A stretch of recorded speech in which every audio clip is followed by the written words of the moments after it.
Welcome to the Gaming Trend Podcast, the official podcast of GamingTrend.com. My name is Anthony Shelton, and I am joined by David Burdett. Hello there. And also Corvo Rohwer. Hey, everyone. In this podcast, we talk about the latest games we could get our hands on. We talk about games in our backlog we should have played a long time ago and games you absolutely need to play. We also squeeze in some news. This week, David had a palate cleanser and played Prey. Don't blame him. A good arcade game. Yeah. I played Star Wars Jedi Survivor, so we talked about it last week, but here's my thoughts on that. And then Corvo is here to talk about Bramble King. Now, you might be wondering, where is Noah at? And all we can say is he's waiting in line for you-know-what, because this is the eve of the tiers. So unlocks actually in 19 minutes. I almost had my Switch down here. There you go. On deck. Right? So he abandoned us for Zelda. That's about as fanboy as you can get. So I respect it. Noah has been vaulted. Yep, he's been vaulted. Sunset yes. for the moment. Sunsetted for the day. So let's just get right into Bramble. Corvo, did you play it or just review it? What'd you do? I mean, I guess you could say both. He didn't play it at all. He only reviewed it. Yes, well, everybody knows the best. Did you just play it, or did you also review it? That's what I was asking. Yeah, I did both. Okay. But yeah, I mean, I was gonna make the joke that all the best game journalists don't ever play games, but of course, yes, I did only if play we it. have Ultra Easy. That's right. All right. So what's Bramble? How was it? Yeah, Bramble the Mountain King. It's just this little storybook adventure game where you play as. These are Nordic names, and I'm not very familiar with these names, so my apologies if I get any pronunciation wrong. But you play as Ule, and you wake up in the middle of the night, and your sister is not in the house, so you hop out the window after her and go looking for her in the forest. And you guys, what starts as a beautiful storybook adventure in the Nordic forest turns very sinister after your sister is kidnapped by a troll and taken up to the Mountain King's castle. So you brave the wilderness, and there's a bunch of creatures and monsters from Nordic folklore sprinkled throughout that impede your progress as you try to rescue your sister. Okay. How's it play? How's it feel? Yeah, it's very reminiscent of Little Nightmares, if any of the listeners have played that game, where you're going around exploring the environment, hiding behind objects to avoid monstrous creatures 10 times your size. And there's a little bit of puzzle elements where you'll maneuver objects around the environment to progress. And one of my favorite things was, larger than life boss fights where you've got to interact with this giant creature that can instantly kill you in one hit, and you've got to find a way to outwit it. So, you don't actually fight it; you just got to figure out how to outwit it. I like that. It depends. I mean, there are some more combat-focused encounters. One example would be, once again, pronunciation. I think it's Skogsra. She's a shapeshifter that lives in the woods and lures men out into the forest to steal their hearts for power. And to fight her, you've basically got to use this little spark of courage that you gain from a character in the narrative to break her connections to these men impaled on these tall trees. Once her power is broken, she is vulnerable. And in Nordic folklore, Skogsra has this special back where it's very open, so you can see all her innards and you can see her exposed beating heart, and it's very grotesque, but it's so beautiful at the same time. And that kind of gameplay really allures me. Now, have you played a lot of Little Nightmares? Have you finished those? I have played the first one, but I've not played the second one. But just doing a visual comparison, even, they look very similar with the pseudo side scroller where you can move, back and forth in the 3D environment, but it's mostly side scrolling. I would say the gameplay in that sense is very similar. So is this more or less grotesque than Little Nightmares? It's a little hard to say. I would say that it leans more on the grotesque side.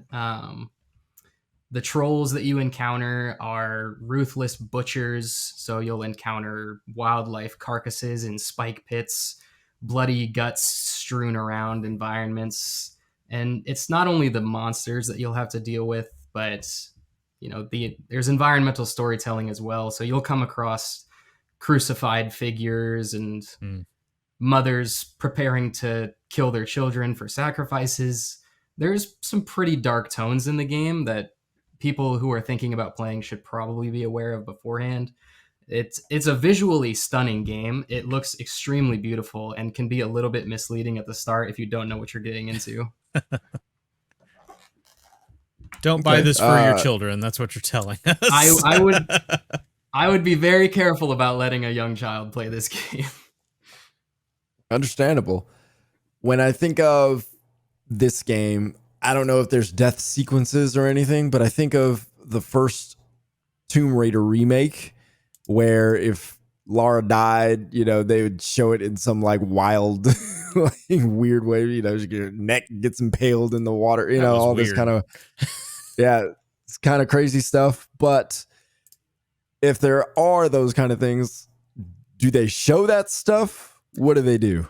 Yeah, going into the game, I was wondering how far they were willing to take it. And I think the moment that the game really showed me what it was going for was with my first boss battle with a troll. And it was this giant hulking creature with a meat cleaver, and you're trying to dodge his attacks on this wooden table while looking for an opening to escape. And I was wondering how they would handle death in a game that looks kind of like a children's storybook. And I got my answer when the troll completely chopped my character in half. Oh wow. And left me in two pieces on the wooden table. And I was like, okay, this is what they're going for. They're not pulling any punches. It really reminded me of the first time that I died to the spider in Limbo, if anybody has played that as well. Yes. Okay. What's been one of the most impactful things that you've experienced in this game? It's really hard to pick one moment in particular, just because every single scene, if you pause the game at any time, it looks like it could be lifted straight from a storybook. But I would say probably one of my favorite parts was going into Skogsra's Grove. I kind of talked a little bit about her earlier, the shapeshifter, and also how the environment does a little bit of the storytelling, because when you're moving into her area, you're seeing all of these women who have been murdered and crucified, and you learn through discovering items in the environment that these are women who were believed to be Skogsra by the villagers because they had black hair. So anybody with black hair in the village was killed. And getting to walk through this village that had torn through its women was just something that really stuck with me playing through the game. And then finally meeting Skogsra and having that encounter was really fulfilling in the narrative sense. Why did it stick with you? Just how graphic it was. I really wasn't expecting it from a game that looked this way. It's really got this beautiful exterior and everything is enchanting. And then, at one point you're playing with, little gnomes and playing hide and seek. And then, 3 hours later into the game, you're walking through this trail of bodies. So I think just having the dichotomy between those two things really made Bramble the Mountain King special for me. Fascinating. I had a question and it just slipped my mind. Reel it in. Yeah, I'm trying, but it's not coming back. So with that said, what did you score it? Let's go there. I gave Bramble a 95. I found very little issues with the game. The only real issue that I experienced in my playthrough was just that sometimes the boss battles or enemy encounters can be a little bit on the more difficult side, just because every enemy in this game can kill you in one hit. Um, but the issue is solved a little bit by a pretty generous checkpoint system, so you're never really losing a lot of progress. It's just sometimes the boss battles, you make one error and have to restart the whole thing. But besides that, I had so much fun with this game. Getting to explore the Nordic forest was just so much fun. I was always looking forward to what was going to happen next. I had a really hard time putting it down. I almost wanted to play through the whole thing in one sitting, but I had to try to stop myself from ruining the experience. You got to pee every once in a while. Exactly. I have to drink some water, maybe eat some food. Yeah. Now, okay, so you bring up the boss battles. Okay. Go ahead. I was going to ask, so I would assume there's no difficulty options, is there? No, it's not really a game that I would think would benefit from one. Just because I'm not really certain how they would adjust the slider for the encounters by letting you take multiple hits. But it's one of those issues where I don't really have a great solution for it, but it was something that rubbed me a little wrong when I was getting close to defeating a boss that I'd been having trouble with, and then making a simple error, missing a jump or not getting behind an object fast enough, and just having to redo the section was not the most fun. But like I said, the generous checkpoint system made sure that I didn't lose too much progress. Yeah. Okay. When you talk about all these one hits with the boss battles and enemies, are these moments, do they feel unfair? I wouldn't say that they're unfair necessarily. For some of the larger bosses, their attacks are pretty well telegraphed. There's only maybe a few attacks that I personally felt maybe came out too fast, or the boss didn't give you enough information to know that an attack was coming.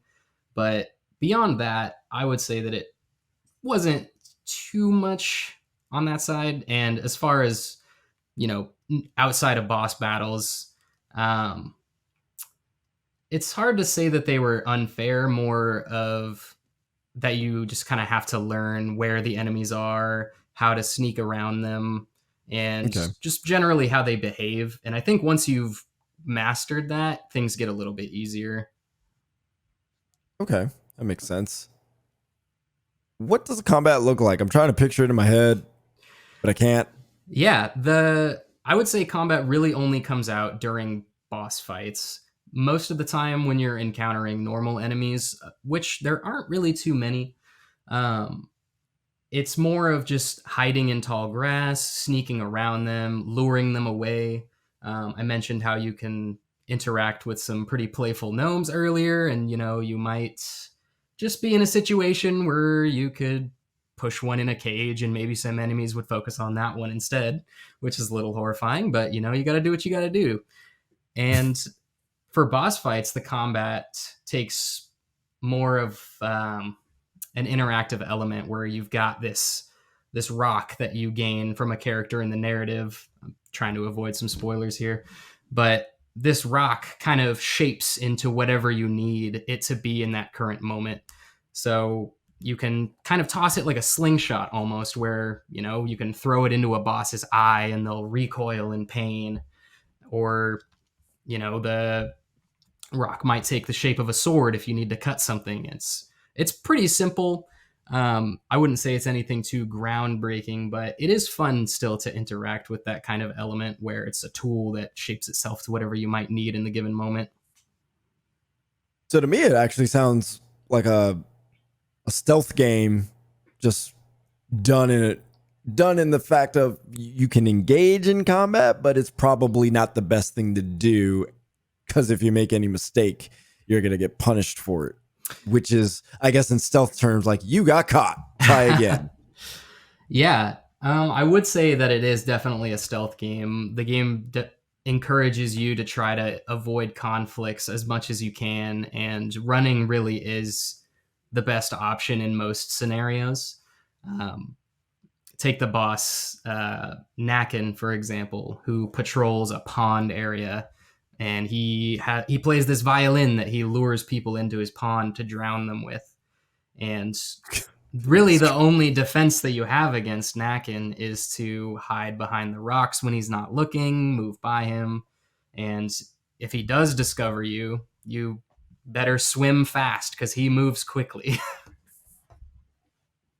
Makes sense. Okay. All right. Well, any closing thoughts on Bramble? Tell me why we should play it. If you're really into those sort of explorative stealth games and you're looking for something that has a really unique art style to it, I think Bramble the Mountain King is going to be wonderful for you. If you're looking for something a little bit more adventurous and action filled, maybe you won't find it here, but I think a lot of people are still gonna find a lot to love in this game as long as you have the stomach for it. Yeah. It sounds like a gory game. I don't know. David played Gears. He should be fine and play all of that. Sometimes there's a different feel behind it, though. I know. And that was more comic-y gore. It's easy to slice apart the locust horde than it is to feed a bunch of baby gnomes to a creature lurking in the sludge. Well, like you said, there's comedic and then there's unsettling. And it sounds like this definitely leans more to unsettling. Yeah. Agreed. Okay. That is Bramble. What is it? The Mountain King? Bramble the Mountain King. And you gave it a 95. That's pretty good. Yes, sir. All right. Not out of 400. Not a 95 out of 100. Yes. Yes. I would feel really bad if any publication had a 400-point scale. That would be awful. That's just too much calculation in my head. 0, 100, 200, 300, and 400. That's how that would have to be. Okay. Bramble the Mountain King. Yeah, I watched about 10 minutes of somebody else playing the game just so I could get familiar with it. So that wasn't far enough for me to get any other thoughts. I would say it looked, animation wise, it looked a little clunky, which is most of what I saw, but atmospheric wise, it looked intriguing and spooky, I think, in that beginning little area. There's definitely a haunting beauty to it. Yeah. All right. That's Bramble. Well, last week we talked about Star Wars Jedi Survivor. Well, 2 weeks ago. Last week we talked about Redfall. You're blocking that out. Yeah, trauma. I'm not listening. Yeah, that was trauma. So you got further than I did, Corvo. So there will be no spoilers for you. And I'm not gonna talk about any spoilers or show any spoilers. So the gameplay I'm about to put up, it's me literally just going through one of the planets, the early planets that you get into. So it's just a lot of combat and exploration. But with that said, number one, it is a beautiful game. Yes. It is a next gen game. I feel it. It looks like it. It acts like it. Smells like it. It's very, very next gen looking. I mean, the vistas just expand. Like that's something that just yeah. So it is eye catching. It's eye popping. It is magnificent. It is amazing. Whatever kind of breathless word you can come up with, that is Jedi Survivor. So in terms of how it feels compared to what I've played of Fallen Order, which I didn't get to finish Fallen Order before this came out, but it already feels so much better. David, I think you said that everything pretty much just improved over what Fallen Order was doing, and that's exactly what I feel. Yep. The traversal in the world doesn't feel as repetitive as Fallen Order. They really taken the time to expand how you go about going through the world, and part of that is the story. Cal is more experienced. He's basically a Jedi Knight, so he's got more things he can do. So, for example, a double jump. And that just makes all the difference in the world in how you can create levels, where you can, you're not having to tightrope everything. And to Respawn's credit, not everything needs a double jump. So they do a great job contrasting when to use different things, when to use more of the recent abilities compared to what you've done. What's fun is my double favorite jump part- isn't even it. Like, you haven't even unlocked all of the traversal like things No, that no, can be no. done, and that's what's really cool because it gets even better. Yeah. So yeah, there's, grappling hook, which for every game's got a grappling hook now. So that's, it's a grappling hook. This Fine. one feels like it But makes sense where it is, though. I wouldn't say it doesn't not make sense. I don't think it's anything special though. No, I don't think it is. But it helps. Yes. It helps with different ways of getting around the world instead of you climb everything or you tightrope over everything. That's what Fallen Order felt like. So Well, this adds more ways to get around, and it feels great. The verticality of the game feels a lot different because of things like that. Yes, absolutely. Combat is much, much, much, much better. And part of that is all the different stances that you have. Just that alone makes a difference. It was a little clunky trying to figure out how the stance system worked, because once you get into a meditation circle, you have the option to change the stance, but you can only have 2 stances. But the way it lays out on the screen was really confusing. I was like, wait, okay, so I could change. Am I in dual stance right now? Or how do I? And then it finally clicked once I got the 3rd stance. I was like, oh, okay, I get to choose which stance can go in which slot. And then I could, basically rock whichever stances I like. So it was confusing at first with just 2, because I was like, why do I have the option twice on each side? But makes sense. So the different ways you can fight, and the fact that there are different kill animations, I don't know. It's just there's so many more ways to make fights more interesting. So your regular lightsaber, it's kind of like it can do everything. It's very balanced, and you can see that on the meters. Everything's just right down the middle. So it's strong enough, it's fast enough. It's got all these different things. But then you can go into a dual blade, and the whole Darth Maul style, and it's a more defensive stance, but it's not as strong. So you have to hit them a lot more, but you do have the ability to actually like strike them more often. So it feels balanced if you like that style. This one, the double blade, The dual. Yeah. I'm sorry, dual. I do like this one. I think I still like the okay, now I'm confused. The dual versus what was the other one? The double blade and then the dual. Okay, yes. See, that's weird. Anyway, they're both 2. So but yes, the dual versus the double. I was feeling the dual for a while because I liked how fast it was. But then I felt like I just wasn't blocking as well as I could, which that's one of the negatives. downsides. Yep. So I like that there are those downsides that stick out. You can feel it. It's not something that is like, oh, it's a listed downside, but it's really not. You feel it. It breaks easier, things like that. So so far I'm going with the double blade a little bit more, because I'm more defensive and it's working for me.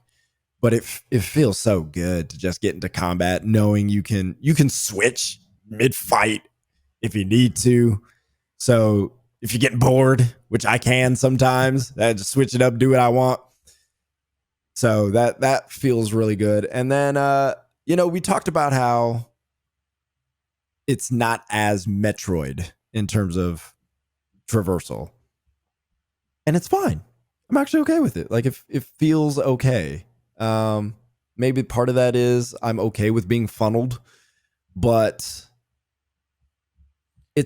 there's still just enough to do where you don't feel totally funneled down. So there's enough branches, pathways, forks, whatever you want to call them, spots to go return down to, like, yeah. And it doesn't take you so far down that you can get lost and then you need to open your map all the time. But it's just far enough to where it's like, oh, like I discovered this new area. It's got some different enemies to fight, or it's got some things to explore. And then I could go back and just get on the main path and keep it moving. So they've done a really good job so far in balancing, bringing back some of that Metroid feel, which I like that in Fallen Order. Well, but it doesn't feel like it's so necessary for this game. And that's where I said it feels like they didn't abandon the formula; they just enhanced it. Like they I wouldn't found say a way they enhanced it. They've made work. good compromises. They've made good compromises in terms of, because it's not a Metroid game at this point in terms of traversal, but they've made a good compromise in terms of allowing you still to explore without making it feel like you're being funneled down. That's the way I would explain it. I certainly wouldn't call it an enhancement, because they've taken it away, but it's fine. It works. I don't have a problem with it. And then, just every time you pull those lightsabers out, like I was just watching that moment where I'm fighting that droid and he's like spinning them and blocking it. It's like, yes, this is why it feels so good. Because it takes from Star Wars and does it justice, from the music to the story, the characters. It all feels so Star Wars without sacrificing any of it. Like it's just so good. It's the best of Star Wars. It really is. It's the best of Star Wars. And I feel like, I know the story is canon, but it feels like it's canon, it feels like it's got the weight of, no, this is a real thing. And so we want to treat this like it deserves that kind of, I don't want to say sacredness, but there's a reason people are like, they would love to see Cal in a live action version. Like, I don't think he has to, but I understand why people want him. I feel that. I feel that too. To me, Cal has become like a main character in the Star Wars story for me. He doesn't feel like, he's in a spin-off game. He feels like he embodies what Star Wars is. Yep. It's not like Force Unleashed. As much as I love that game, Force Unleashed felt like a spin-off. Yeah, Cal feels like he lives in the Star Wars universe. Yeah, he absolutely feels like, okay, yeah, you were a Jedi amongst all the other Jedi left. And yeah, so it's really, really good. So to me, the biggest thing I think is the traversal. There's still a lot of climbing and all that, but still you don't feel it as much. It gets even better. Like just trust me when I say that it gets even better. Like you've not even gotten to the best parts. I'm gonna hint at something to Corvo just so he can agree with me, since I know that he will. The platforming boss scene on Jeddah with Marin, one of the best moments that I've played in a video game. Like I think every player, once they reach that end section with Marin on Jeddah, that's going to be a memorable moment for everybody that plays. And it's platforming. That's the reason it's so memorable, because it's not just this random fight.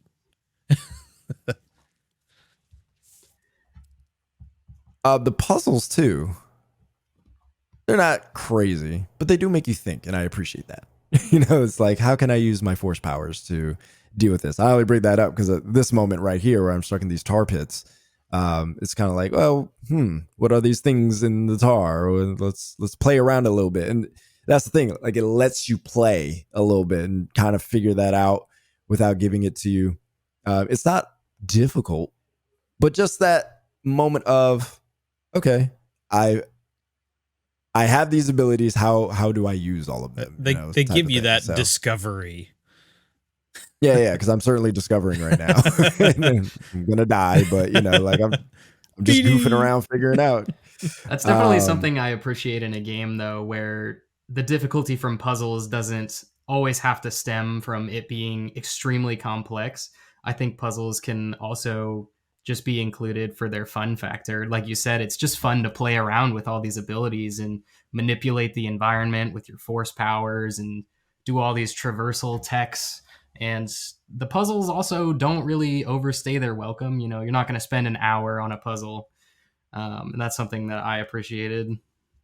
I do really like they have some Breath of the Wild like shrines, and those actually, I know that Corvo and us were talking about just kind of the direction of Zelda, and there's a bit too many shrines in Zelda. It feels right here.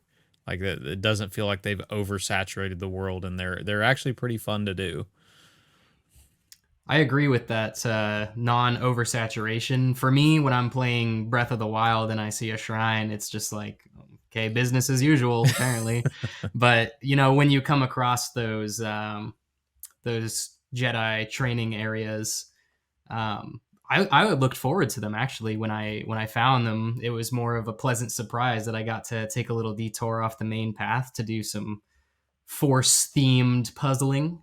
So I usually appreciated whenever they came around, and like you mentioned, they're not everywhere, so you know they're not shoved down your throat or anything. But when they do pop up, I think they're a nice, fun little distraction. Well, and the cool thing is they're able to do the Star Wars thing of there's actually using Cal's abilities of Force Echo, where he can kind of sense what has happened with objects, and it actually ties in with them giving you some dialogue from the past. So you get these little touches of what's happened during the High Republic era of dialogue. So it's just cool, a cool way to use a shrine and give it a little more flavor, I guess would be a good way to put it. Yeah.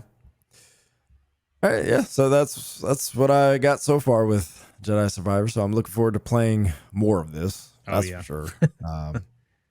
So yeah. So there we go. All right, David, you played Prey, right? You're taking us back in the backlog. Oh yeah. So to go ahead and preface this, the main reason that I was thinking about playing a couple of different things, obviously it's a little quieter of a week when it comes to some of the launches and whatnot. And I was like, you know what? We just talked about Redfall. We just trashed. Like, I mean, there's not really a lot better of a way to put it. We did not think highly of Redfall. And the same team behind Redfall, one of the reasons people were so disappointed is because this team did Prey.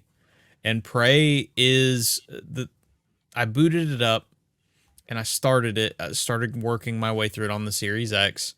And what I played, it's like, oh my goodness, this is just pure arcane goodness. Like that's just the way to put it. Like Redfall, we have to remember it's a single misstep. This studio's done a lot of really great games. Deathloop was really good. Dishonored series was really good. They're at their best when they're able to make these really awesome immersive sims and really focus in and hone in on story. And I feel like that was missing. We were missing. There's a lot that was wrong with Redfall, but it was missing that arcane story that we love so much that they managed to do. And then it was missing really just a lot of the exploration and figuring out how to get around certain things. Like when you first start Prey, one of the first things that they actually have you do when you get to the first door is you have to figure out, are you going to find a way to bypass it? Or are you going to find a way to... Are you going to find the key card for the door? There are ways to get around each one of these different environments. You just have to decide how you are going to do it. And that feels like it doesn't exist when you're playing Redfall. This has so much atmosphere going on in it. One of the things that I'm a big fan of, a game I'm a big fan of, is the BioShock series. And Prey takes me into almost that BioShock-y kind of feeling when it comes down to the creepy psychological thriller narrative, but especially in the sense of the environment being this. It's worth it playing this game just to explore the environment itself, because it's very unique. The space station is unique. The design of all of the places that you go feels unique. They're showing on the screen right there. One of the things you had to you were doing was using your glue gun, which you can make these mimics just completely stop by gluing them. You can use that to stop a pipe from shooting fire as you're trying to get around it. Trying to think of these kind of inventive ways to get through your environment or to attack creatures, as opposed to just, oh, I'm shooting a gun at them, I hope I don't run out of ammo. And that's not even the whole entire story, because you end up getting all these different powers that you can use. Like, being able to eventually be able to turn yourself into things just like the mimics do. So it's like this game explores all these different avenues, and it just feels tight as you play it. We were talking earlier before this podcast about how when you play Redfall, the controls feel wonky. It doesn't feel right aiming guns and all this kind of stuff. That is non-existent in Prey. And it's a similar idea, because the vampires are really quick in Redfall. They're just kind of zooming around and whatnot, and that's what makes it even more untenable.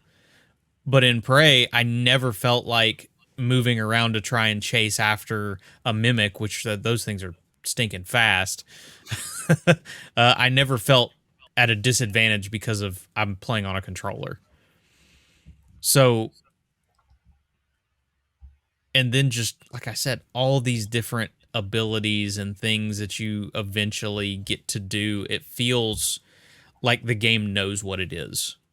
The game is directing it. Yes, there are things you can do on the side. It does take that bit of a Metroidvania approach to things, but if you want to tackle the story and just move your way through it and not worry about anything, you can do that. If you want to explore every inch of the Talos 1 space station, you can do that. It gives you this just wonderful feeling of adventure as you play Prey. And it's just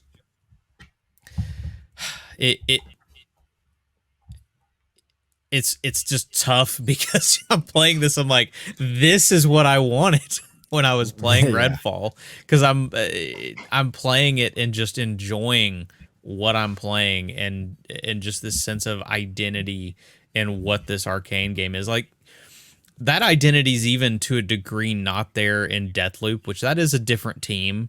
So I'm not taking that away from that team, because it's probably a little more Dishonored. And as much as I like Dishonored, I didn't get into it as heavily as I did Prey. But Prey is just an example of just a really well put together game. I know Gaming Trend back in the day didn't score it nearly as well as what I think of it. I believe Gaming Trend actually gave it a 65.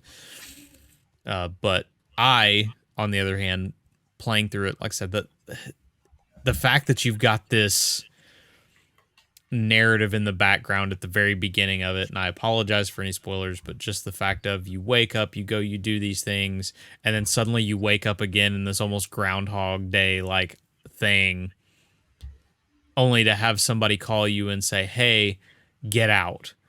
And you smash open the window to your patio, and turns out it's not a patio. You've been inside a fake room this whole time. And then you get to walk through all of this set and find out that everything you've been doing this whole time has been a lie.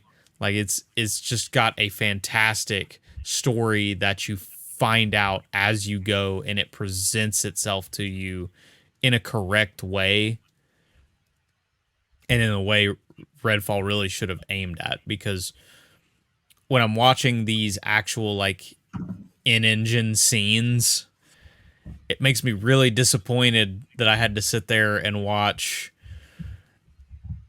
these comic book I don't know how to put these, just non-animated, just I don't even know the way to narrations over the top of just a plain non-animated scene. Like somebody pointed it out in one of the videos, like even when you go and you get a film Yeah. to find out about something in Redfall and you go to the theater to play the film. So I did this and I didn't immediately pick up on it because I was just playing and not paying attention. Yep. When you play that film, it's not a film. It's another stinking non-animated just slideshow cutscene thing. Yeah. And it's frustrating because, man, Prey does such a good job of presenting everything to you. And I know they're two completely different games. We've already talked about the fact of the lives, and I don't want to spend the whole time talking about Redfall. But man, if you have a bad taste in your mouth over that, go play Prey, because Prey is such a good game. It's got so much personality to it in what it presents you. The gunplay, all of that feels good. The exploration of the Talos one feel like it's pretty empty in terms of what you encounter, but it's full in how it feels lived in. Like you feel the ambience of the atmosphere of the space station. Like everything it presents you with feels like it has purpose as you go around and explore, and you want to explore more. We were talking about like palate cleansers and stuff and how it kind of has become one of those. Some of that is because I just went in and played on story difficulty just so I could just enjoy the story and enjoy exploring and whatnot. And I probably would have had to approach the way I played it a bit different had I went on a heavier difficulty, which is very different compared to we played on difficulties and some things hit a little harder at the end, but for the most part we were able to knock things out pretty easily, even with the difficulties being higher. So Prey's just a really well put together game that I'm very happy that I've got a chance to play. Yeah, I love that you said that the world feels lived in, seeing as any object could be hiding an enemy inside it, which is one of my favorite things about Prey, is that the mimics that you mentioned earlier can take the forms of everyday objects, and you never know what might be a mimic until you walk up and then they pop out and try to attack you. Well, it's like there's that sense of like you're just anticipating as you play, like you're just waiting for some. Even I'm on story difficulty and I'm still like on edge because anything can be. I mean, a game does a good job when you start just swinging at objects just in case. I'll never trust a coffee cup ever again. No, as you shouldn't. Because it's just a very good game, and more people need to play it, and it's on Game Pass, so you can go and you can play it and enjoy it. Anything is better after playing Redfall. That's for sure. And once again, I think that's a big reason why it's so disappointing, because Prey is so good. We know what can be accomplished. Yeah, we know what can be accomplished. And again, this is sometimes you just have a bad launch. This one was a lot worse than a lot of other ones. And the optics for it were a lot worse because Xbox is having a lot of struggles. And then this is the first big AAA game in like a year and a half almost. And this is what came out. So here's hoping. It sounds like from what I've already seen online, it sounds like they're already staffing up for the next game. So they're already moving on, and good riddance to them because they need to go ahead and start on Prey 2. Just calling it out. It won't be the Prey 2 I want because the Prey 2 I want was from Human Head and looked incredible and was a bounty hunter game. But this, I'm sure whatever they do with Prey 2 will be really good, because I really think Redfall was a one-off, because I feel like a lot more of it wasn't necessarily bad developers making a game, and I think it was more developers not knowing where they wanted to take a game, and even possibly being shoehorned. I mean, let's remember BioWare with being shoved into Anthem. There was a lot of things in Anthem that I played, and I'm like, okay, they know what they're doing. At least they just got pushed into a project that they didn't know how to accomplish. Yeah, it could be a variety of factors, but at the end of the day, it wasn't a good product. So Nope. I would say it's entirely their fault. So that's just kind of how it goes. Luck of the draw every once in a while. We can say Prey is better than Redfall. Yes. I'd have to agree there. All right. Well, that's Prey. Go play that. Prey. You played Redfall. Get some context about these developers, what they can actually do. Yep. Well, I played Overwatch 2 as I usually do, but they had a new event, which is why I spent some time playing it. It's called Star Watch, and this is an interesting idea that they have. So think of a Splatfest with Splatoon, where you can kind of pick a team and play for that team, and whoever wins, you see the results and boom, there it is. So they're kind of taking that approach with this thing, and it's based around the theme of the current season, which is kind of space and galactic. And so basically there is the team called the Watchers, and they are kind of the rebels for Star Wars, for example. And then you have Infinite, which would be the Empire, if we're making Star Wars references. So you could choose the Watchers or you could choose Infinite. And there are certain characters related to each side. And then you play a match and determine who wins. But the kick is whoever wins the most matches at the end of all of this, Blizzard is going to make a comic based on the results of this event. So whoever wins. So there's already a comic like about this event that you can read. So now we're like playing out the thing. And so at the end of it, if Infinite has the most, then they'll make the comic based around the Empire and what happens with them. If the Watchers win, then vice versa. So I actually think that's a really cool idea. Cool. And this is the second time we've seen two events in a row where it's kind of community driven. First one was they made a Twitch map, and they let people basically guide Blizzard's direction on a new map. The map sucked, but it was fun. Like it was overall a cool idea. Hey, you guys guided us in this community thing. Here's the map. All right. You guys get to play on the map for a certain amount of days. And it's cool. It's like a little meme or whatever, but it's fun to see like we put in, some ideas and Blizzard helped us put it together. And now we get to play it. Millions of people get to play it. Cool idea. Now they're doing this a little bit more simplified in terms of what you actually do in terms of the game. But I like the idea of the end result. It goes further than what Splatoon does, where it's just you see the results and you move on with your life. There's an actual comic that will be available for everybody to read and enjoy. So really dope idea. I just wish the actual game was more interesting. So it is Control, and it's Control is kind of the king of the hill mode where you take a point, you hold the point, capture the point, you win. This does that on one of the older match, Watch Point Gibraltar, and turns it into like 5 control points that you have to fight over. So you start the match. Corvo gonna make a quick addendum. It's actually the Horizon Lunar Colony map.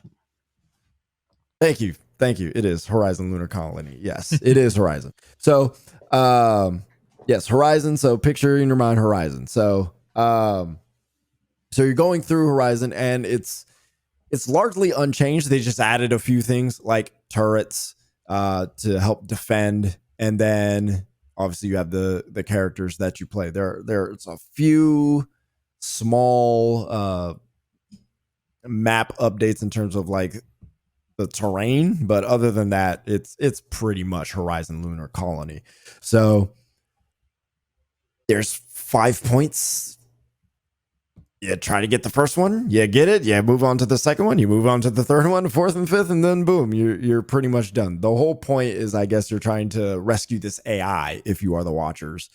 And just like payload, there's an actual like story behind pushing the payload. That's kind of what this is going on here. You're trying to get to the end and break through all the defenses of the infinite to reach the AI that you're trying to rescue. So conceptually, fun idea. When you actually play it, it's fun for like 7 matches or so. It gets old after a while pretty quick, especially when you don't have the ability to choose whatever character you want. You're limited to the pool that they've added for the sake of the story. Makes sense, but it still limits the joy you can have, because pretty much people they're just doing stuff, and sometimes you just get into a match, it's just like, dude, like okay, like compositions ain't working, you're not gonna switch, we're just lose or like just whatever. So it's fun for a little bit, but I've said in one of the previous videos, Overwatch is at its best when it's either really zany or it's really competitive, because Overwatch at its core is a competitive game. When they lean in on that, it's very good. And when they lean in on the really zany, like they did with April Fools, and even what they did with this community map, it kind of works. But they have to lean into it. This is kind of like in between. Like, it's not quite competitive, it's not quite zany enough. It doesn't really commit to anything. It's just dude, I don't have words today. What the frick is wrong with my brain? It is a modification of a mode that's already there. You're just doing 5 of it. So like, it's just like, okay, like conceptually, like, yeah, to me, really that interesting. To me, the event feels like 2CP's evil twin. And I'm personally of the opinion that I'm happy that Blizzard left 2CP back in Overwatch 1. I'm somebody that didn't really enjoy that game mode. And this is pretty much just an evolution of that. Instead of 2 checkpoints, there's 5. Like you mentioned earlier, the defense has some automated turrets around the map and these little gravity wells that you can shoot. And the attackers have an AI Doomfist that just throws himself into the enemies and instantly dies. 4 players, huh? But yeah, yes, I mean, like you mentioned, I think I share your sentiment where it's pretty fun for the first few times that you play it. But I think if you're not already a fan of the checkpoint game mode, then I don't know if there's really a lot of fun to be had here outside the first initial playthroughs. Yeah, you forgot to remind me to put on the gameplay, David. Sorry. No, you're good. I should have remembered myself. But yeah, so this is kind of what it looks like as you're going. It's Overwatch, so I mean it hits that button. But you can see attack B, we're fighting over that, and that's pretty much the game all the way through. Doesn't change, doesn't become more interesting. The objective doesn't. I feel like that would be the difference maker for this mode. If the objective changed midway through, like at first, maybe, okay, you do control point, fine. The next point or the next half of it or whatever, maybe you got to push a payload. I don't know, like something, but you could tell like everything or they could do literally be push. Or it could be push. Yeah, it absolutely could do that. Like, so it just feels like they always limit themselves with specifically what they've created. Time, resources, I get all that, I accept all that, but at the end it just doesn't feel that interesting. So I'm also of the opinion that I think by design, Overwatch events, I don't think everybody is going to universally love them.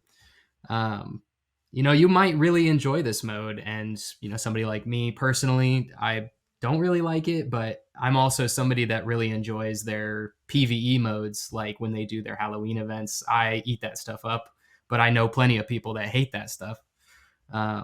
So I think Blizzard has a tough balancing act when they're making events like this, of trying to make sure that a lot of their players are going to enjoy it. And I think it's okay to take a swing and a miss. To me personally, I've At least already there's said this plenty content of after times. what we dealt Yeah, with Overwatch 1. I'll always love content, but for this Yeah, one, yeah. this personally to me feels more like an event to sell skins. Um, I'm not saying one way or the other whether that's a bad thing, but that's just how it felt to me, at least. Yeah, this is why I say Overwatch is at its best when it leans into one or the other. It has to be an extreme because anything in the middle just doesn't feel great. It's just kind of there. So, they tried something with the whole. Oh wow, there's a revive. There is, yes. Okay. Which makes it a little bit more interesting because you could either revive or just wait until respawn, and you respawn at the point. So okay. So it allows you more chances to. Are there any limited lives in this, or is it one of those? No, you can die as much as you want. If you get revived, it's just you're time. good. It's just time. Yep. Okay. Just time. Yeah. See, to me, it would be more interesting if there was some form of limited lives, like for the attack and defense or something like that. I think that would be a little too tough. I mean, that's literally that's actually a control for Call of Duty. It's 2 points and 30 lives for each team. Oh, I see. Oh, yeah, that could work. I'm not saying that you'd need more lives than that, but 2 points and 50 lives, like, it makes sense. Or 4 points and 50 lives. I think this works with Overwatch because of the way the abilities work and all the different styles of play. Like Call of Duty is pretty much you got a gun, shoot. This one has abilities, so the use of somebody down, now you can make decisions with your abilities. Like Baptiste, for example, I could put down my lamp and now I could try to stay alive while I revive somebody if I'm in a dangerous situation. I think it's a more interesting way to figure out how to use your character's abilities rather than just, oh, I died. All right. Well, that takes a life. So, yeah. Which of course the fact that they do the specific heroes, that's obviously a way to leverage what they've got to make it more interesting. Yeah, I'm not entirely sure how much the mode is based around the abilities of the characters they've chosen to use for this, but I mean, it works. It's fine. It's not groundbreaking or anything, but it works. So that's the new event. All right.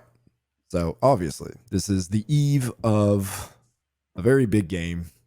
A lot of people are excited for Legend of Zelda.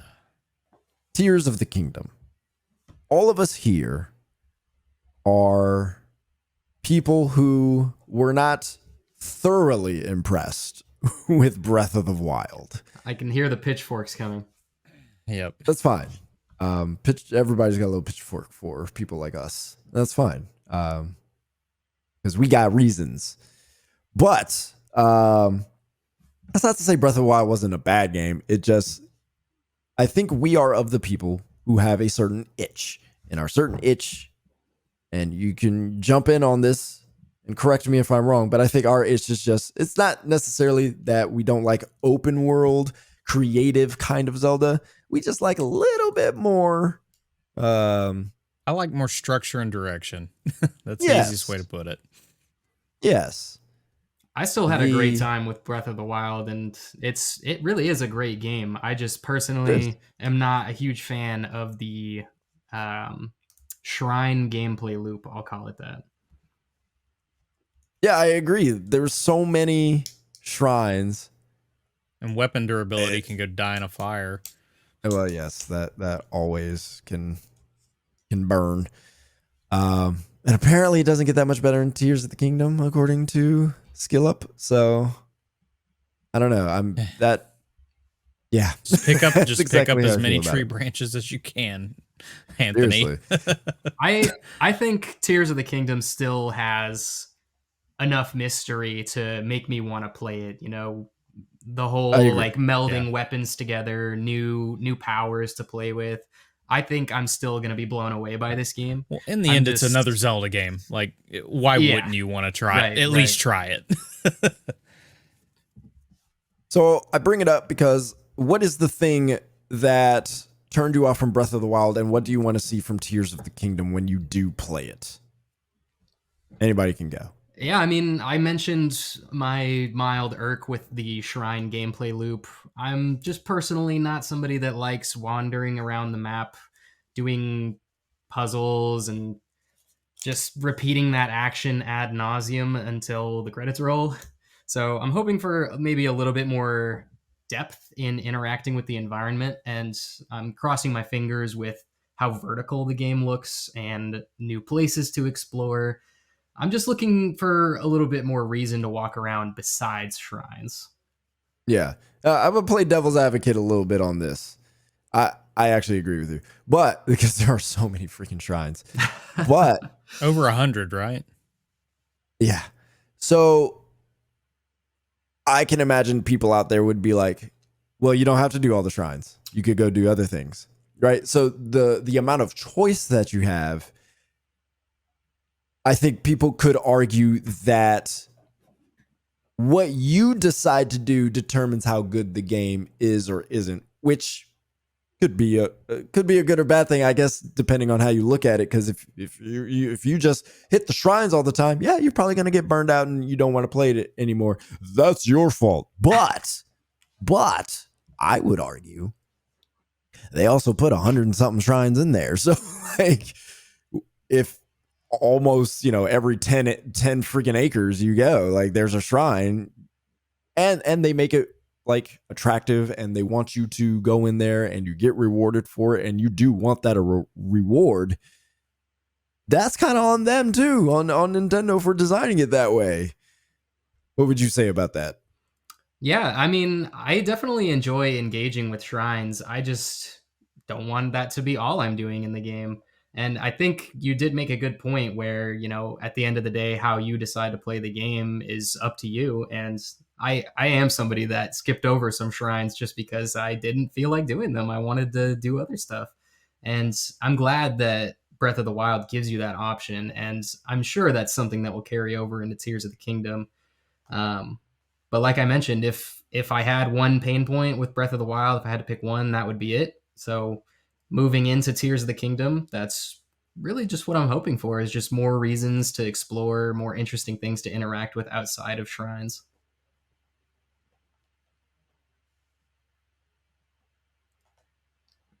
Yeah, mine easily weapon breaking.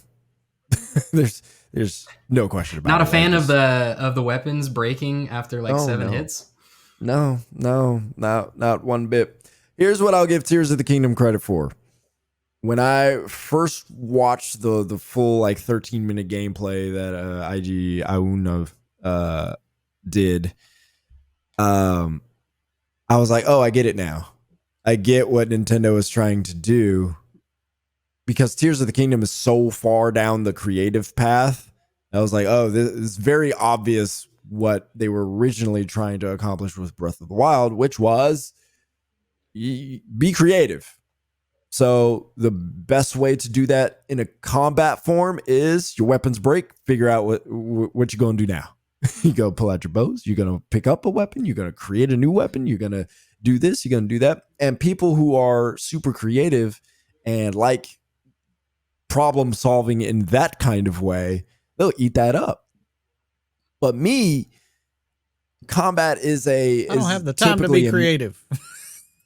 Well, combat is just a means to an end for me. Like when I engage in combat, the point is to defeat the enemy, not figure out which way I'm going to defeat the enemy. So like that part I just want done for me, in terms of not the enemy being defeated for me, but I don't want to have a bunch of decision making while I am in the middle of combat, because I know what I want to do. I want to kill this enemy. My weapon breaks. Now I have to think about something I don't really want to think about. I don't want to think about, okay, which weapon do I want to use? I knew which weapon I wanted to use, but it broke. So like now you're forcing me to be challenged in a way that I don't want to be challenged. If I have X weapon and that weapon breaks, and I don't have another weapon that is either as strong or comparable, then now it's harder than it needs to be. Now you could say, well, you should have created more. Yeah, okay, sure, but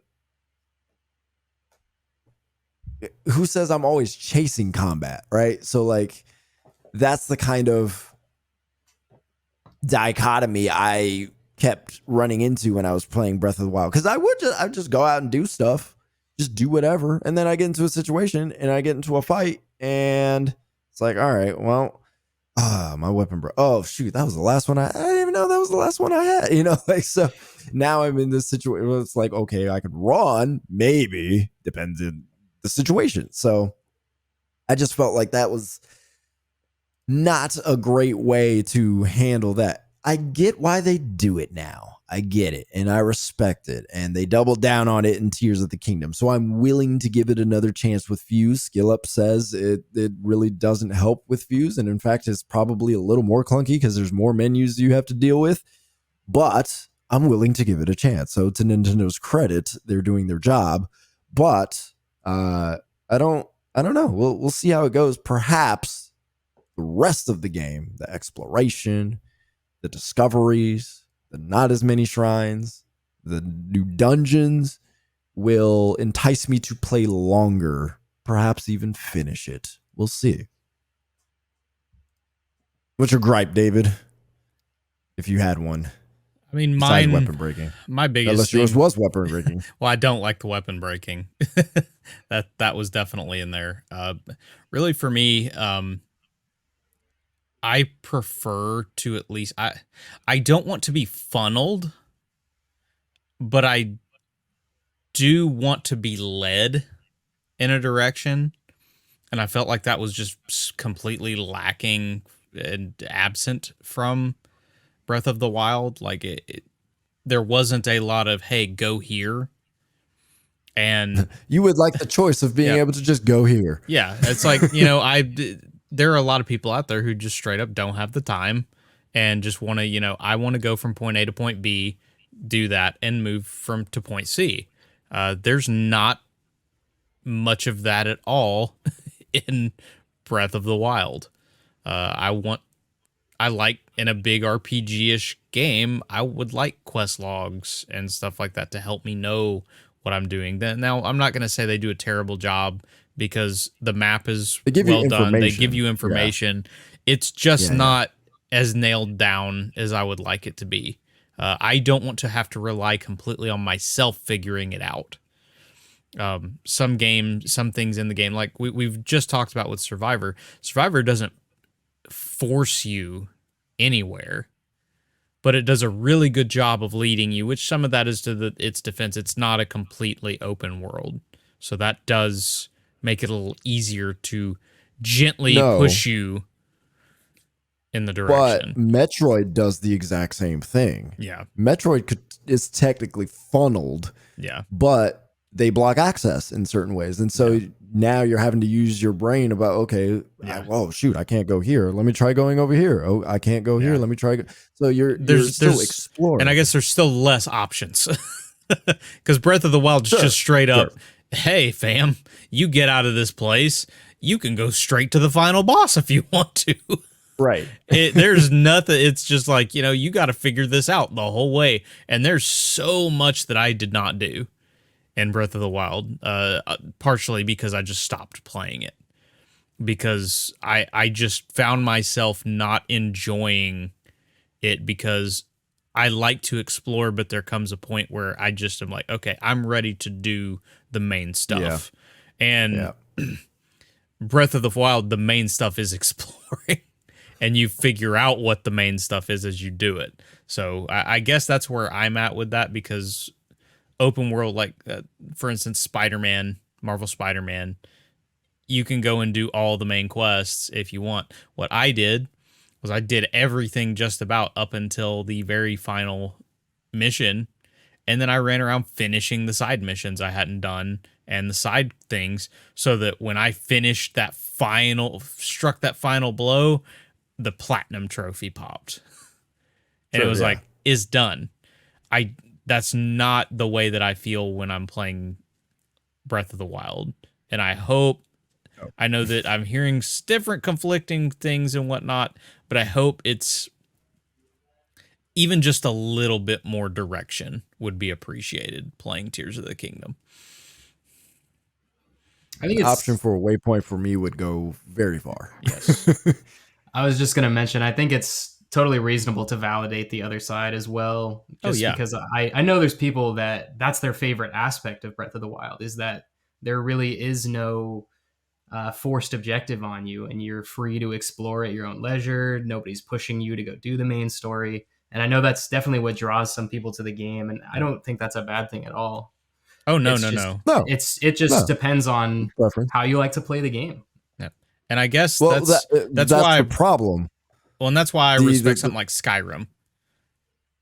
There's nothing telling me to do the main story at all. It's just there if I want to do it, but at least I'm directed to it easier. I apologize. I accidentally interrupted you from where it came on my side.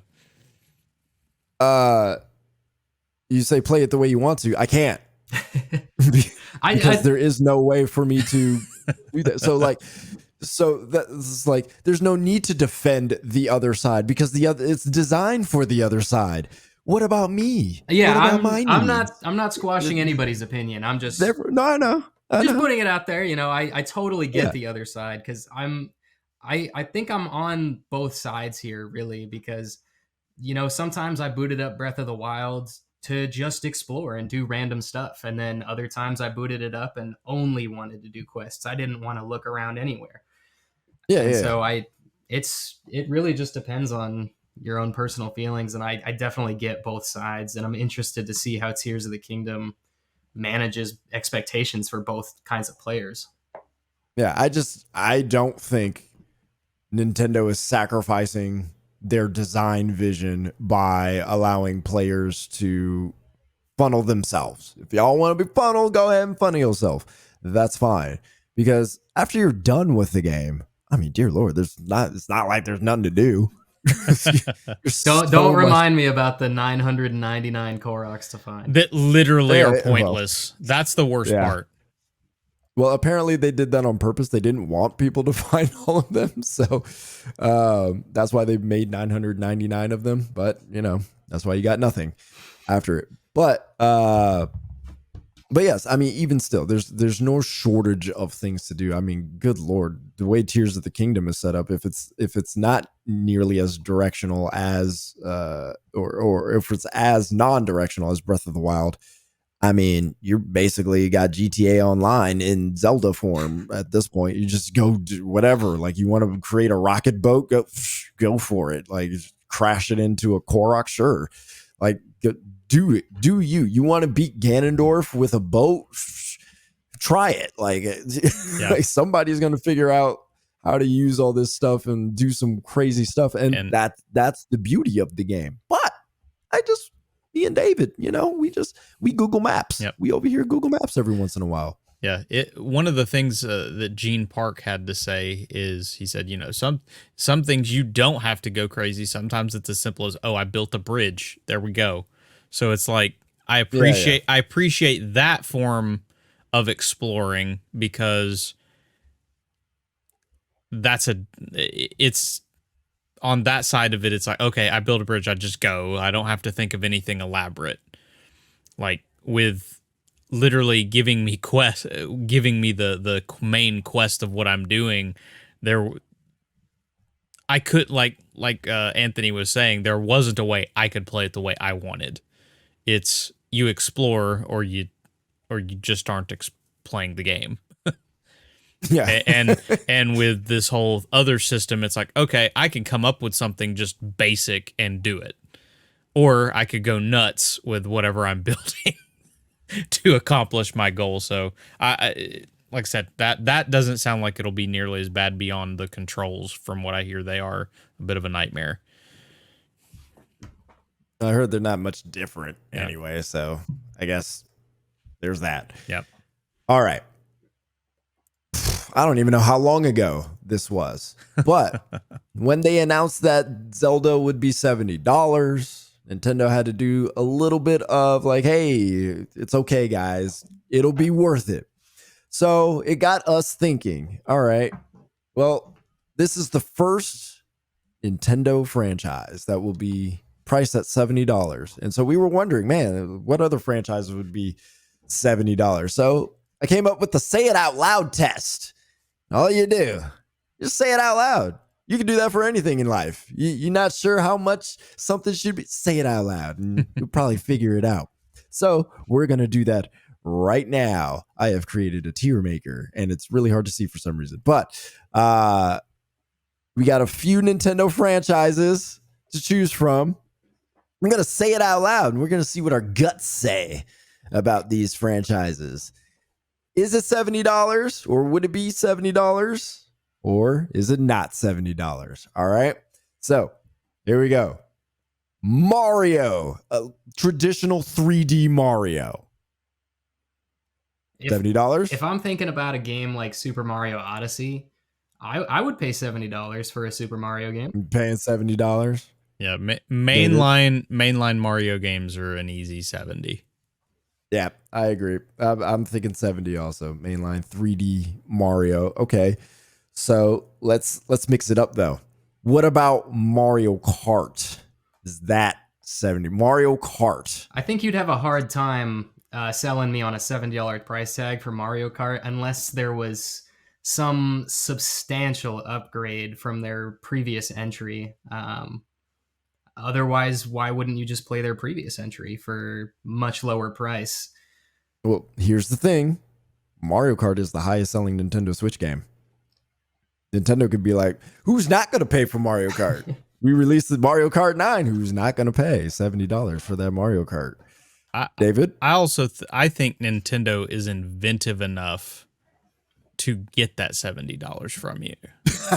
because I think that there's Mario Kart is obviously a staple of racing games in general, but they always feel like they come up with something interesting when the next Mario Kart comes out. I'm not saying it's tremendously different, but there always feels like there's just something about the new entry, that new kart smell, you know? Yeah. That they find a new way tracks.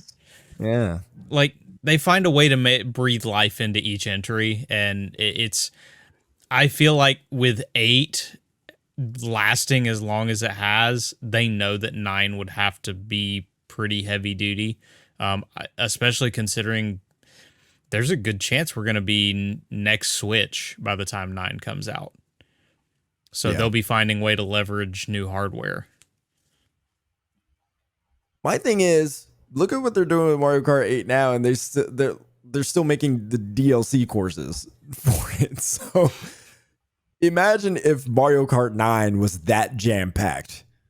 They'd be like, there's more, $70. That's it. It's just okay.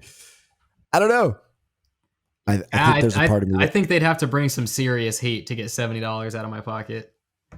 For Mario Kart? For Mario Kart, at least. Okay, what heat would they have to bring? It's hard to say just because of how expansive Mario Kart 8 is. I'd be kind of at a loss for words about how much more they would have to pump into their next entry for that $70 price tag, or if the Mario Kart name enough is alone to warrant that $70 price tag. That's fair. All right, so here's where I actually stand. I think Mario Kart would stick around 60 because most people who buy Mario Kart are not your average gamers anyway. So I think trying to sell them on now, yes, Nintendo could get away with it because, you know, if we look at Pokemon, dear Lord, or, you know, 2 versions every single series. And, you know, not your average gamer also plays Pokemon. So, and that is the highest grossing franchise just ever, period, anything. So I feel like I still kind of feel like Mario Kart would be at 60. I know that one's a tough one. David, what's your final? I'm on verdict? The 70. I think they get You're it. On the 70. Yeah. It seems like Anthony. It seems Mario like Kart. You're the tiebreaker. It sounds like. Yeah. 60. Sticking with 60. All right. They'll do DLC. All right, Punch Out. No shot. No shot at 70. I would be surprised 60. at a $60. Like, And I know. I can't even see that 60.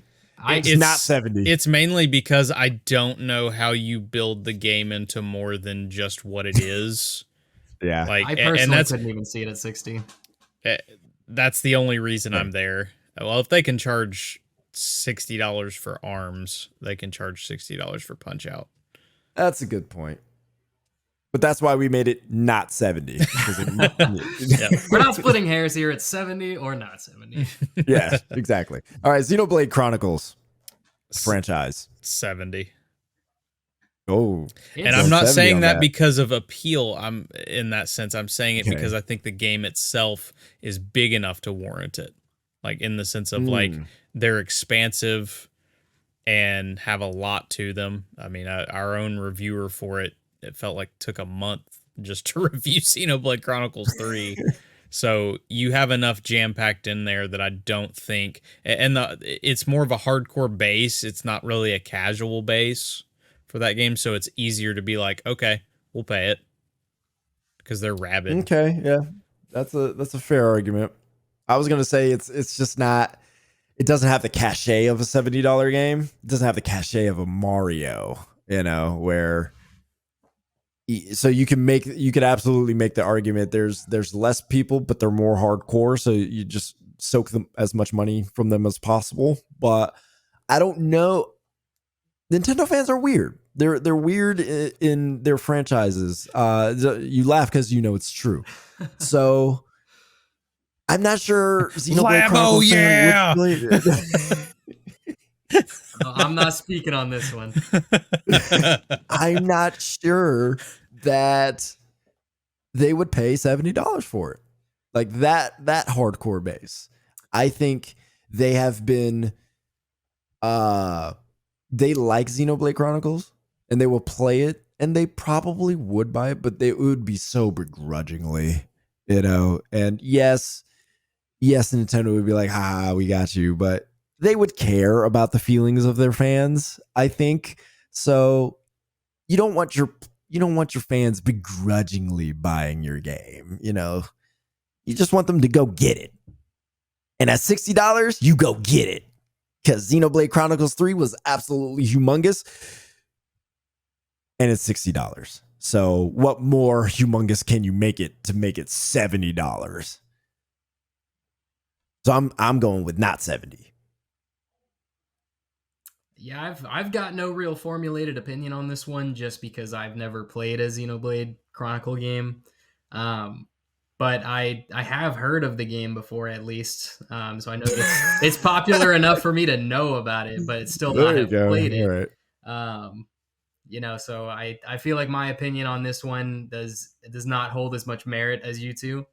I think that it would probably for me still be under 70.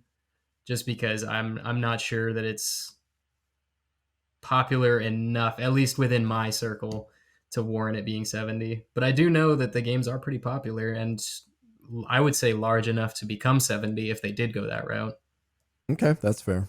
Larger, more production, higher price. I get that argument. All right, so you're going not 70, Corvo? Yes, with my 1 point opinion. All right. That's the good thing about having 3 today is we got tiebreakers. Yeah, not 70. All right, Animal Crossing 70. I think this is a 70. Because of how the last one performed, it's 70. I agree.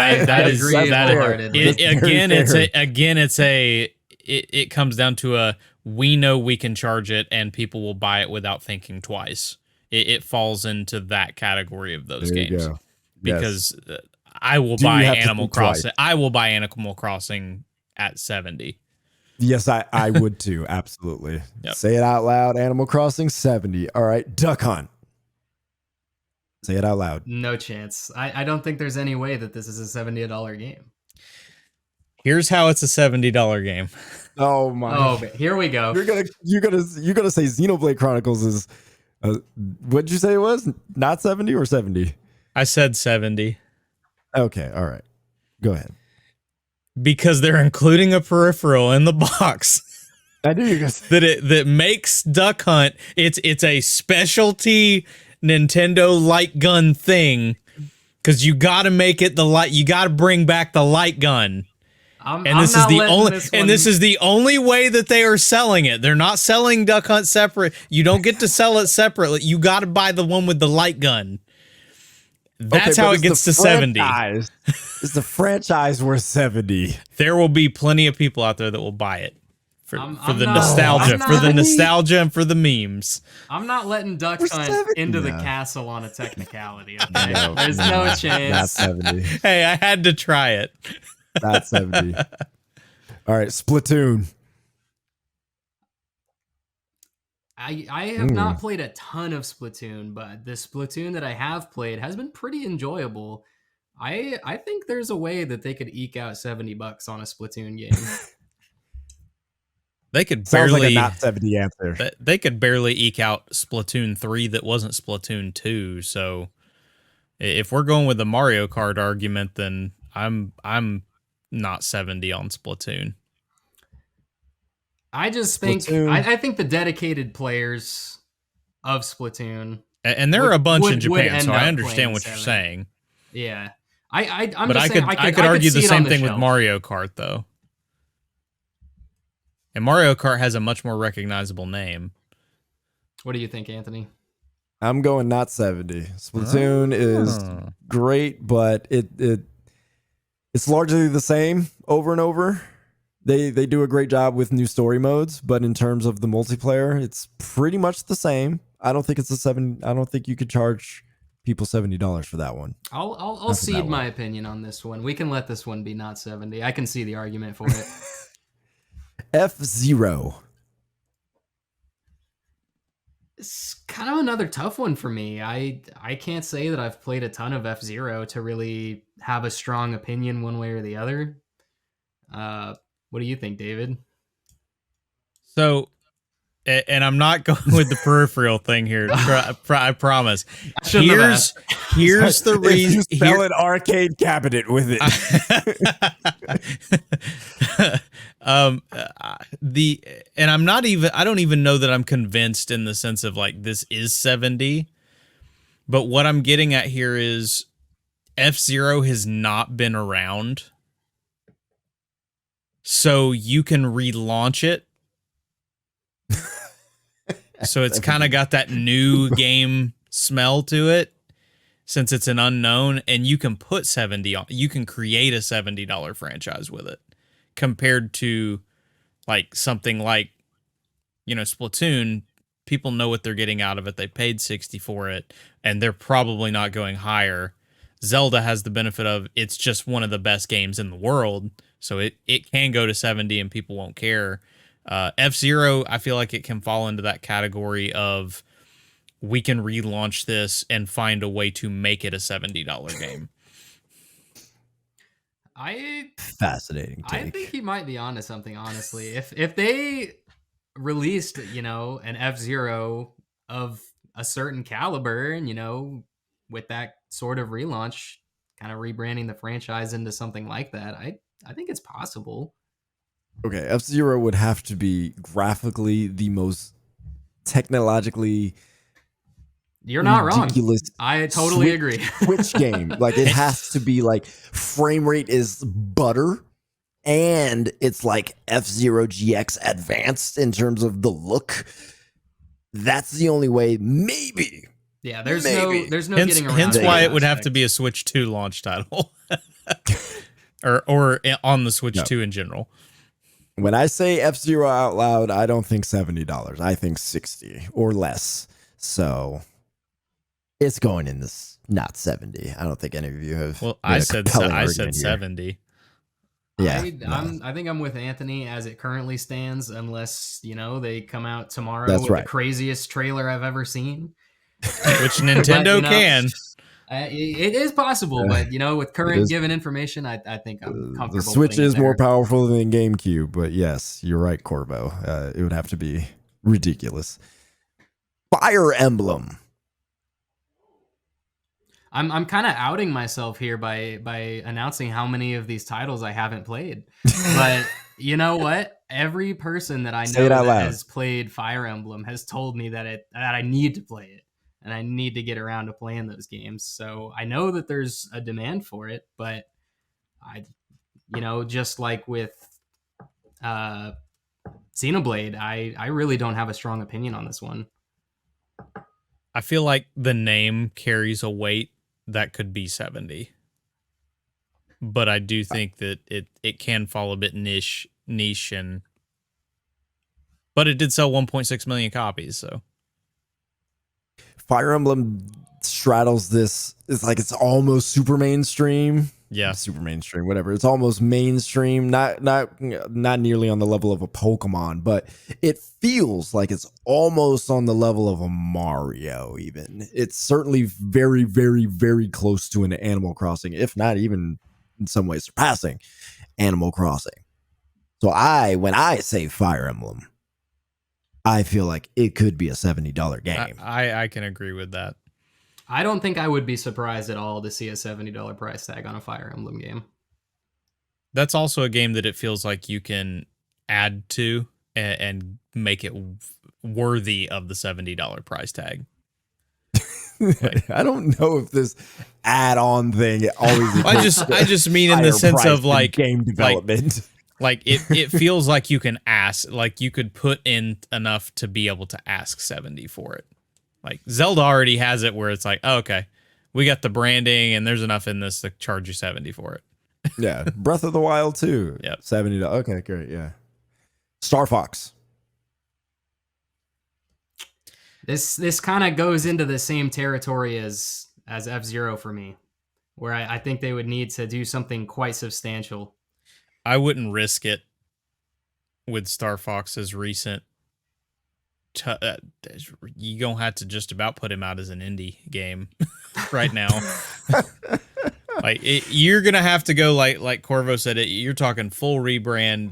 Arguably, you'd almost have to turn this into Starfield. That Star Fox is going to visit new planets and get out and go chat with people and RPG it up almost. Oh, that would be weird. I agree. Star Fox is not a $70 game franchise. All right, Donkey Kong. I don't know that it should be 70, but I think Nintendo will ask 70. Oh, you think? Yeah, I'm crap on that one. I've been I'm kicking this one around in my head because I guess I could see it going both ways. Where I think David might be right, where they could definitely, I could see them asking 70 for it, but I'm just kind of wondering to myself if it would be of the caliber to deserve such a higher price tag. Yeah. You know, there's the thing with Louis Vuitton and Gucci and all that. Sometimes you're paying for the name. Donkey Kong's got a familiar name, but he doesn't have that name. You know, when you say Donkey Kong, it's like, okay, yeah, Donkey Kong. I like Donkey Kong. He's cool. It's a good platformer. I like it. Hey, asking $70. I'd like to point out one example that does go in my favor on this. Nintendo charged $10 more for the re-release of Donkey Kong Tropical Freeze on the Switch than they did that it actually costs on the Wii U. It was $49.99 on the Wii U at launch. On the Switch, as a re-release, was $60. Yes, correct. What's your point? They think they can ask a higher price on that game. Maybe on Tropical Freeze, but the whole franchise, Donkey Kong, nah. I completely agree with it because they're going to make bigger mainline games for Donkey Kong. We're not. And again, who's willing to pay more than $60 for a Donkey Kong? I didn't say game? that people are willing. I'm just saying that they're going to charge it.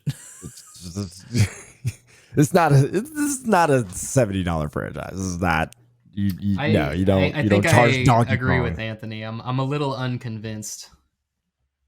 Personally. Yeah. Besides the switch from the switch from the Wii U to the Nintendo Switch with Donkey Kong, I mean they did that with Mario Kart 8 also. So like $60 was the standard. Yeah, but Mario Kart Switch, 8 was they a were gonna brand charge that. spanking new game. This was literally a re-release of the same game. Mario Kart 8 was on the Wii U first, and then they released the deluxe version on the Switch, which gave you everything. So yes, they had a reason to charge. There was $60 actual with extra content. Sure, yeah, that's fair. But with Donkey Kong Tropical Freeze, like nobody bought it in the first place. So because there weren't enough Wii U owners, so it's not like nobody cared and it wasn't good. It was good. It was actually very good. But yeah, you charge max price on that. It's on the Switch now. So there's a whole bunch of people who didn't get to play it. You got, 20 more million Switches out there than you had on the Wii U. Yeah, you're going to charge $60 for that sucker, porting it over and up-resing it a little bit. That's what you do. So no, I don't buy it. Corvo doesn't buy it. It's not 70. But what about Earthbound? Say it out loud. Earthbound to me sounds like a $70 game. Oh, I think they would have an opportunity to do a 70 for Earthbound.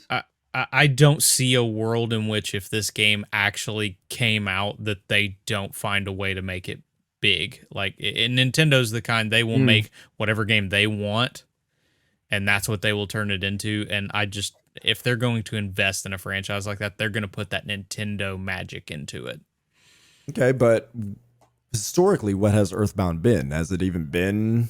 I mean, does it feel like a $70? Like you could charge $70 for that? It makes me think of a Pokemon kind of style RPG to a degree, like in the sense of scale of what it was. So if we look at how Pokemon has grown, then I could see Earthbound growing the same way.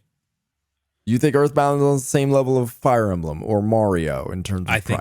I think it could be. I think it could be in the vein of a Fire Emblem or something like that, RPG wise. I think it could be, but when we say it right now, Earthbound. Yeah, it's definitely one of those.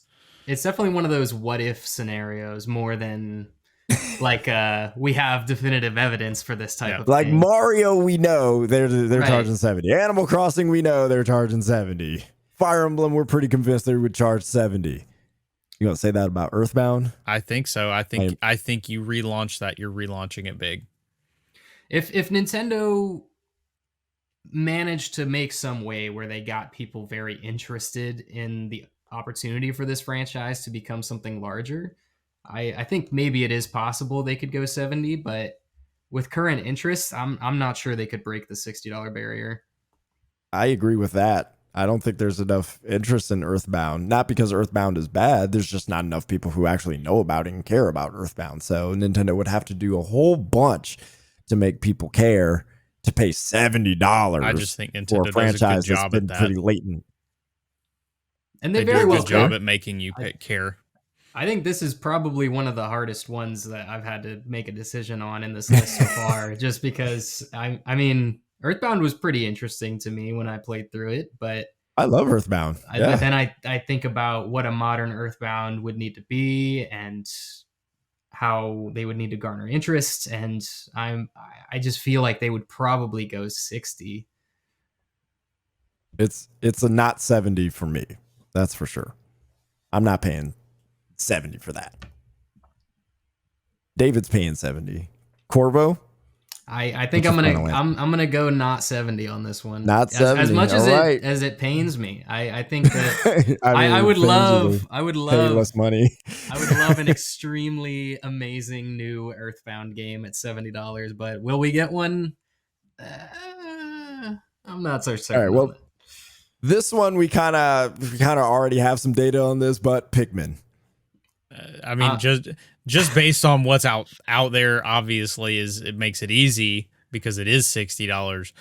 But I don't think Nintendo could get away with because it's such a niche game. Like there aren't Nintendo games tend to be somewhat niche, but at least they have their market, and this just doesn't feel like it has much of one. I'll always go to bat for Pikmin. I'm a huge Pikmin enjoyer. But creeping up to $70, I think they would need to. They'd need to put some more sauce on that game. I think it would need to be bigger in scope. I know they've got like multiplayer aspects and things like that. I'm not exactly certain what the blueprint for a $70 Pikmin game would look like, but if that's something they invested more resources into, I could see it. But honestly, as much as I love Pikmin, it would probably still be a $60 game. Corvo's like, they throw in a plushie and it's mandatory. That's the amiibo. Yeah, exactly. Now. Scan the plushie. What are you thinking on this one, Anthony? Oh, this is no question not 70. There's no way Pikmin would ever be $70. I'll accept. It doesn't have enough people. I'll accept. It does not have enough people. No, you stand by your 70. Stand on your 70. You just not gonna get it this time. I see both sides. As much as I love. I don't need you to see both sides. I need you to stand on one. All right, 70 or not 70. All right, Pokemon. Easy 70. I don't think there's going to be any opposition. If Breath of the Wild is the easiest 70, this one's right behind it. Yeah, because they're holding hands into those pearly gates. We just watched 2 of the worst optimized Pokemon games come out and broke records. People literally don't care. They will spend Nintendo can package both of them together for the same price as if you bought them separately, and people still buy them. There's no benefit to the package beyond a couple Pokeballs, and people still go crazy. Do you have that package? Bro, farm a little bit, you'll get to Pokeballs. Yeah. People still go crazy. The mic. And there's no discount. That's what gets me. There's no discount to the pack. No, there is not.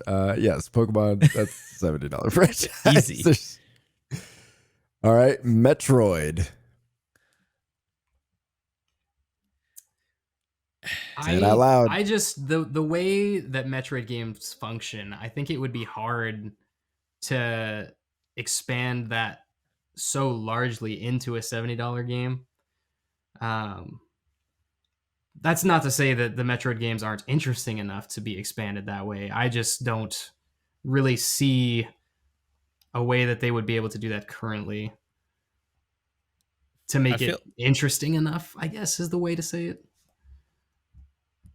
Would you pay 70 for Metroid? I feel like after Dread and what Remastered has been able to accomplish, I think 70 would be possible.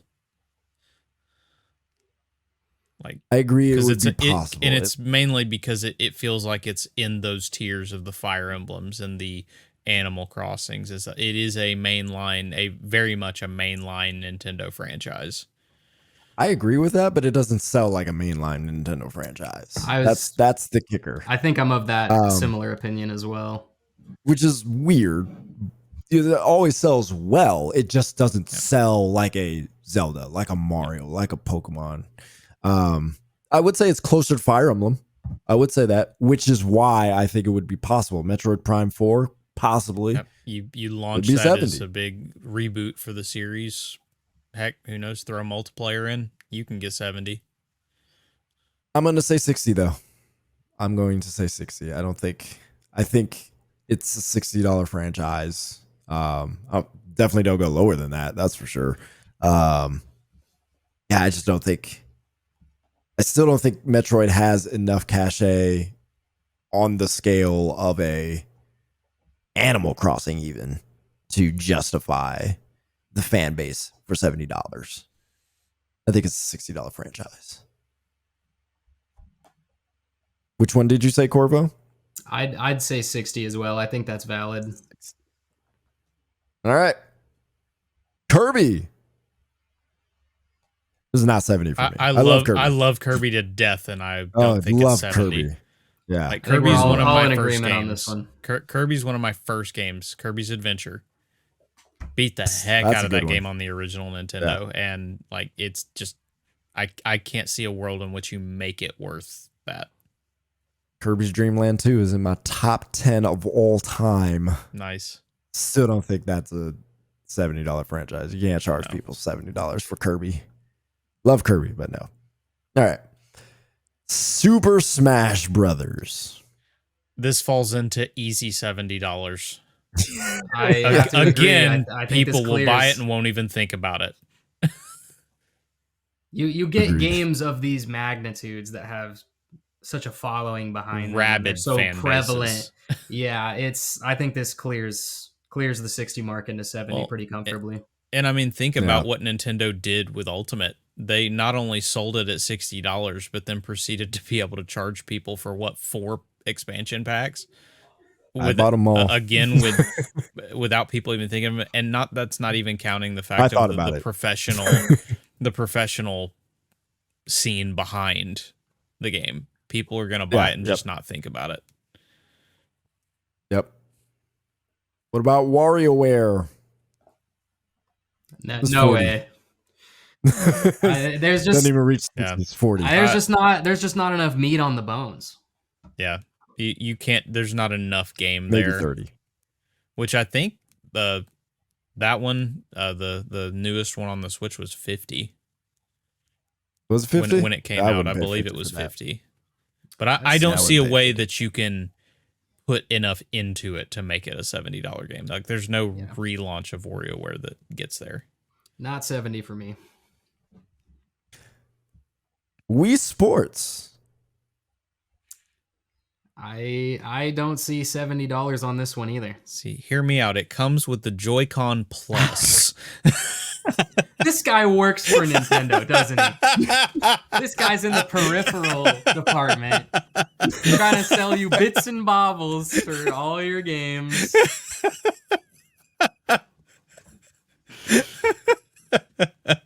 No, Goodness. I don't not think by there's a way. itself. Not by itself. It's not. Yeah, it's. If it had some required peripheral, yes, but you look at Switch Sports. Everybody was like, "Oh, a new Wii Sports game is coming out," and then it comes out and nobody's playing it. Well, it also had quite a bit of functionality that just was not good, like Nintendo's online. I don't think there's any way that this is in the same rank as like Pokemon and Mario. There's just no chance. No. I agree, but I'm gonna say 70. I'd love to hear an explanation on that. Suckers buy Wii Sports. Yep. And there's a lot of suckers out there who would buy it. And so Nintendo's like, is that enough to bank on though? Yes. For that, yeah. You know how many? You see how many people? Sorry, dude. We sold off the shelves, right? And the game that stayed with all the casuals was Wii Sports. And so imagine this: Nintendo markets to all those people once again, trying to get them to buy Wii Sports. It'll come with something. It'll come with something to justify that $70, but they will charge $70.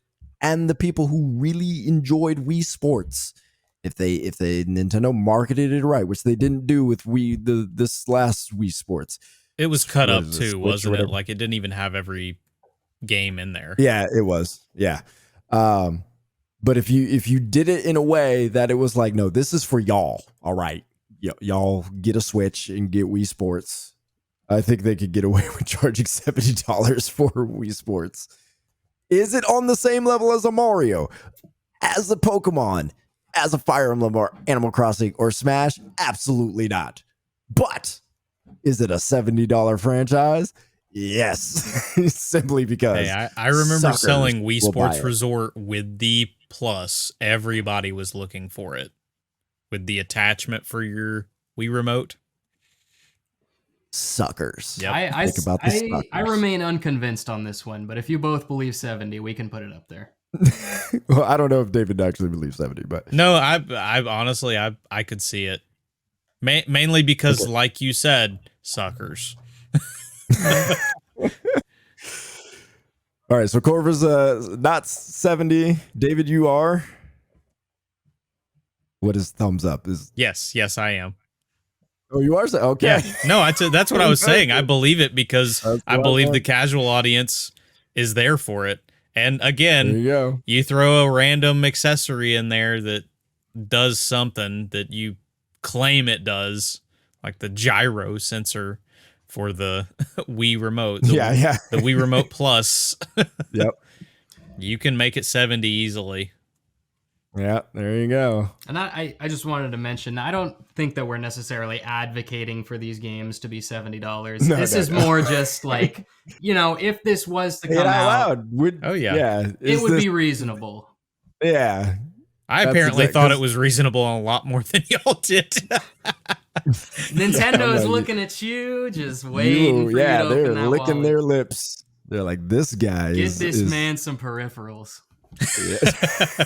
Light gun, man. The Switch light gun. They're looking at you like he is our target audience. Like, figure out all his information and target those kind of people. That's Yep. what we want. I think All some right, of it is so- just sitting in GameStop and seeing what all the Nintendo fans would buy. That's fair. You do have a retail perspective from there, but I do think sometimes a higher price, all of a sudden those casual people will start running away. Yep. Unless it's something like Wii Sports. I stand by that. Well, I I think the thing you benefit with is because it is such a casual audience, that casual audience does not know what that normally costs.